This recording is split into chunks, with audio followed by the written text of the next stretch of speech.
ओम नमो भगवते वासुदेवाय। ओम नमो भगवते वासुदेवाय। ओम नमो भगवते वासुदेवाय। ओम ज्ञानाय नमः। सार्थ ज्ञानेश्वरी दिवस 249, अध्याय 11, विश्वरूप दर्शन, सारांश। श्री गणेशाय नमः। अर्जुना, माझ्या या विशाल देहाच्या एका इवल्याशा अंशामध्ये तुला सर्व जग सामावलेले दिसेल. माझ्या मूर्तींची मुखे व चेहरे अनंत आहेत. माझ्या या रूपांचा ठाव ब्रह्मदेवालाही घेता येत नाही, कारण ब्रह्मदेव, विष्णू, शिव हे त्या विश्वरूपाचा अंश आहेत. या तिघांनीही ज्याच्याविषयी काही ऐकले नाही ते तू आज प्रत्यक्ष डोळ्यांनी पहा. पर्वतावर जसे अंकुर फुटावे तसे केस विश्वमूर्तीच्या देहावर आहेत. त्यातल्या कोणत्याही एका केसाच्या मुळाशी तुला अनेक सृष्टी दिसतील. ह्या मूर्तींच्या सांध्यांमधील जागेत तुला अनेक ब्रह्मांडे दिसतील. याही पलीकडचे तुला काही पाहावेसे वाटत असेल तर तेही तुला दाखवितो. विश्वमूर्ती झालेले श्रीकृष्ण बोलता बोलता त्यांना दिसले की अर्जुन विश्वरूप पाहण्याच्या आशेत जसा गुंतला होता तसाच आहे. त्याला स्वस्थ बसलेला पाहून त्यांच्या मनात आले की याची उत्कंठा अजून कमी झालेली दिसत नाही, की ह्याला आनंदही झालेला दिसत नाही. मी ह्याला विश्वरूप दाखविले, पण ते ह्याला दिसले नाही की काय?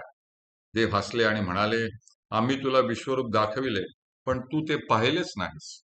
भगवंतांचे असे बोलणे ऐकून अर्जुन म्हणाला, देवा, आरसा स्वच्छ पुसून आपण आंधळ्या माणसाला दाखविण्याची खटपट करीत आहात.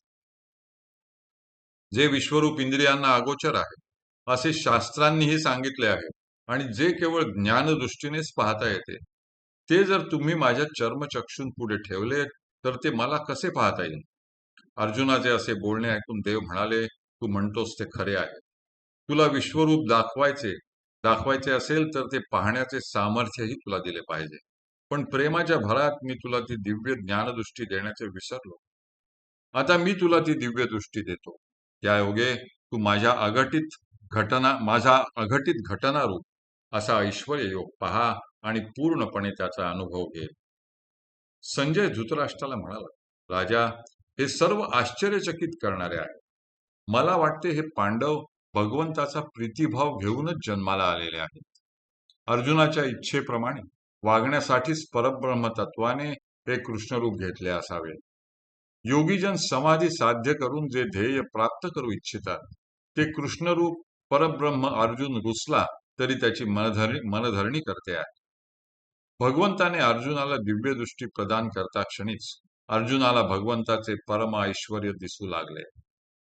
भगवंताचे सर्व अवतार हे ज्या विश्वरूप समुद्राच्या लाटा आहेत किंवा ज्यांच्या तेजरूपी सूर्यकिरणांमुळे हे सर्व जग मृगजळाप्रमाणे भासते, ज्याच्या अनादिसिद्ध सत्स्वरूप भूमिकेवर स्थावर जंगम चित्रे उमटतात, ते आपले मूळ स्वरूप श्रीकृष्णाने अर्जुनाला दाखविले. अर्जुन आश्चर्यमय विस्मयात बुडून गेला. आकाश कोठे आहे? चराचराचे काय झाले? ऊर्ध्व व अध म्हणजे काय? कोठल्या दिशा कोठे आहेत? यातील काहीच त्याला कळेनासे झाले. त्याची विचारशक्ती काम करेनाशी झाली. त्याला जिकडे तिकडे भगवंताची मुखेच दिसू लागली. ती संपतात कोठे आणि सुरू कुठे होतात हे अर्जुनाला समजेना. त्या मुखांचे डोळे म्हणजे अति तेजस्वी अशा सूर्यांची जणू मालिकाच होती. त्या मूर्तींचे आपादमस्तक दर्शन घेण्याची इच्छा होताच त्याला ती विश्वमूर्ती सालंकृत दिसली. चंद्र सूर्यांना प्रकाशदान करणारे परब्रह्मच प्रत्यक्ष अलंकार होऊन त्याने स्वतःलाच अलंकृत केले होते. अर्जुन त्या मूर्तींचे हात पाहू लागला तर प्रत्यक्ष अग्नीलाही जाळून टाकतील अशा प्रखर तेजाने तळपणारी शस्त्रे धारण करणारे हातच त्याला सर्वत्र दिसू लागले. त्या देवमूर्तीच्या गळ्यात अति कांतिमान अशा माळा दिसत होत्या. त्या देवमूर्तीचे मस्तक पाहू लागताच अर्जुनाला पूजा बंधांनी सजवलेली मस्तकेच सगळीकडे दिसू लागली. त्या मूर्तींच्या निरुपम अशा पितांबराचा पिवळा रंग चंदनापेक्षाही शांत होता. आपणच अंग, आपणच त्यावर घातलेले अलंकार, आपणच हात व आपणच त्या हातांमधील शस्त्रे, आपणच जीव आणि आपणच शरीर.